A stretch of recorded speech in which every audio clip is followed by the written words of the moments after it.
Selamat datang kembali. Hari ini kita mau bongkar lagi nih materi menarik dari buku Empowered. Kali ini fokusnya ke bab 41 ya, tentang mengoptimalkan untuk pemberdayaan. Kita lihat gimana sih perusahaan teknologi top itu nyusun tim produknya biar benar-benar berdaya gitu. Iya, betul. Bab ini memang spesifik bahas soal topologi tim. Nah, topologi tim. Kedengarannya agak teknis ya, tapi ini kan soal gimana tim produk diatur ya kan? Betul, cara tim diorganisir. Dan ini salah satu keputusan paling penting buat pimpinan produk. Tapi seringnya ya, Dibiarin gitu aja ya? Atau ikut struktur lama? nah itu dia, seringnya gitu. Bukan berdasarkan strategi yang matang, padahal ini fundamental banget. Oke, jadi misi kita sekarang nih kita coba gali inti dari penyusunan tim yang efektif yang benar-benar mendukung pemberdayaan tim sesuai bab 41 ini. Jadi, gimana sih seharusnya tim disusun biar mereka bisa benar-benar empowered dan hasilnya maksimal? Mari kita bedah ya. Oke, kita mulai dari dasar dulu deh. Apa sih sebenarnya topologi tim ini? Tadi udah disinggung sedikit. Ya, intinya sih cara kita ngelompokin orang ke dalam tim. Gampangnya gitu. Tapi dampaknya besar karena ini nentuin batasan tanggung jawab mereka, terus lingkup masalah yang dihadapi tiap tim. Oke. Dan kenapa ini penting tapi sering diabaikan? Tadi disebut gitu. Nah, ini yang menarik. Sering dianggap cuma urusan HR atau manajemen aja, soal bagian organisasi gitu kan. Padahal bab 41 ini nekenin banget kalau ini tuh tanggung jawab bareng Bareng. Antara siapa? antara pimpinan produk dan pimpinan engineering. Harus duduk bareng mereka. Oh, oke. Kenapa harus bareng? Karena topologi tim yang bagus itu harus selaras sama dua hal penting. Pertama, arsitektur teknologinya. Kedua, konteks strategis perusahaan, visinya gimana. Strategi produknya apa, tujuan bisnisnya apa.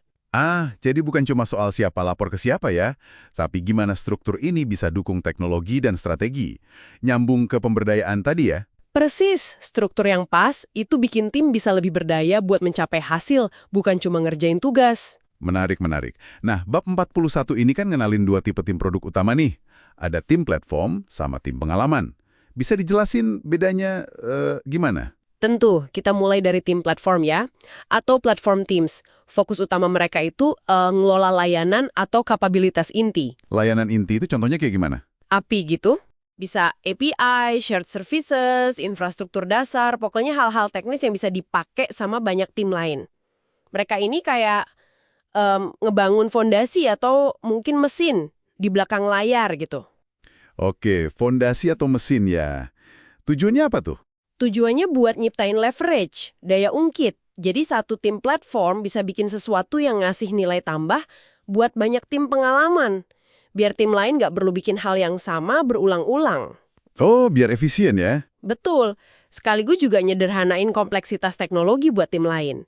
Dan yang penting lagi, ini ngurangin cognitive load atau beban kognitif buat tim pengalaman. Beban kognitif? Maksudnya biar tim pengalaman nggak usah mikirin kerumitan teknis di belakangnya gitu? Iya, jadi mereka bisa lebih fokus mikirin pengguna, mikirin masalah pengguna yang mau dipecahkan. Oke, paham. Jadi tim platform ini kayak nyiapin perkakasnya ya, biar tim lain bisa fokus kerja. Nah, terus kalau tim pengalaman atau experience teams gimana? Nah, kalau tim pengalaman, mereka inilah yang tanggung jawab penuhnya ada di gimana nilai produk itu dirasain sama pengguna akhir. Mereka yang langsung berhadapan atau merancang interaksi sama pengguna. Oke, jadi mereka yang di depan ya? Betul. Dan di bab 41 itu dibedain lagi jadi dua jenis utama. Oh, ada jenisnya lagi. Apa aja tuh? Pertama, ada Customer Facing Experience Team. Ini yang paling jelas ya. Fokusnya ke pengalaman pengguna eksternal. Pelanggan, konsumen, pokoknya yang pakai produk kita di luar sana. Oke, yang langsung ke pelanggan? Iya. Terus yang kedua ada Customer Enabling Experience Team. Nah, ini agak unik. Fokus mereka ke pengguna internal, tapi peran mereka itu penting banget buat mendukung pengalaman pelanggan akhir tadi. Oh gitu. Jadi meskipun internal, dampaknya langsung ke pelanggan ya? Banget. Pengalaman pengguna internal ngaruh langsung ke kualitas layanan atau produk yang dirasain pelanggan. Oke, jelas banget sekarang bedanya. Dua-duanya sama penting ya berarti. Nah sekarang kita tarik lagi nih benang merahnya ke tema utama kita di bab 41, pemberdayaan. Gimana sih pembagian tim platform dan tim pengalaman ini bikin tim jadi lebih empowered? Nah, ini dia intinya. Menurut Empowered, topologi yang tepat itu jadi fondasi kuat buat pemberdayaan tim. Kenapa? Pertama, soal kejelasan lingkup. Tiap tim jadi tahu persis, oke, masalah ini punya saya. Jadi nggak tumpang tindih atau lempar-lemparan tanggung jawab ya? Betul. Kedua, soal otonomi. Dalam lingkup yang jelas itu, mereka punya kebebasan buat ngambil keputusan. Nggak perlu nunggu instruksi terus-menerus. Oke. Ketiga, keselarasan atau alignment. Struktur timnya itu dirancang biar sejalan sama tujuan strategis perusahaan dan kebutuhan spesifik pengguna yang mereka layani. Jadi jelas arahnya mau kemana ya? Iya, dan yang paling krusial, ini yang ditekankan banget di buku itu, struktur ini memfasilitasi pergeseran mindset. Dari sekedar ngejar output, misalnya jumlah fitur yang dirilis, Jadi ngejar outcome. tepat sekali.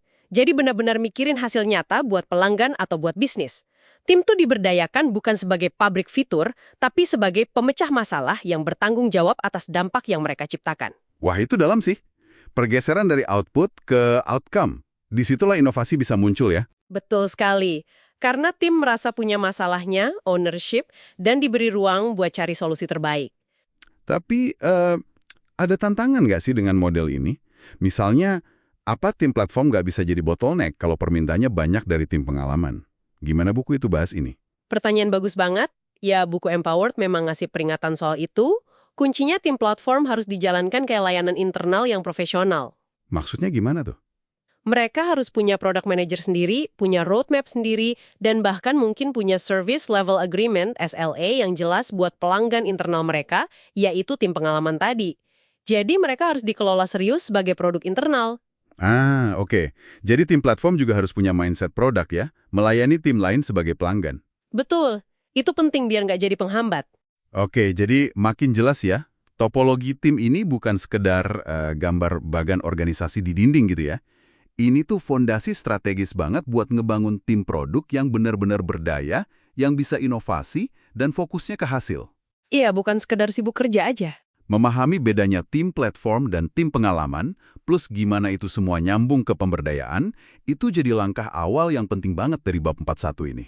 Nah, sebagai penutup nih, mungkin ada satu pertanyaan buat Anda renungkan. Coba deh lihat gimana tim di lingkungan kerja Anda sekarang disusun. Apakah strukturnya itu sengaja dirancang buat memaksimalkan pemberdayaan, dampak ke bisnis, dan selaras sama strategi, kayak yang dianjurkan di Empowered ini? Atau jangan-jangan strukturnya lebih ke warisan masa lalu aja, atau karena kenyamanan organisasi, atau mungkin hasil keputusan yang reaktif gitu. Ini pertanyaan penting sih buat direnungkan lebih dalam.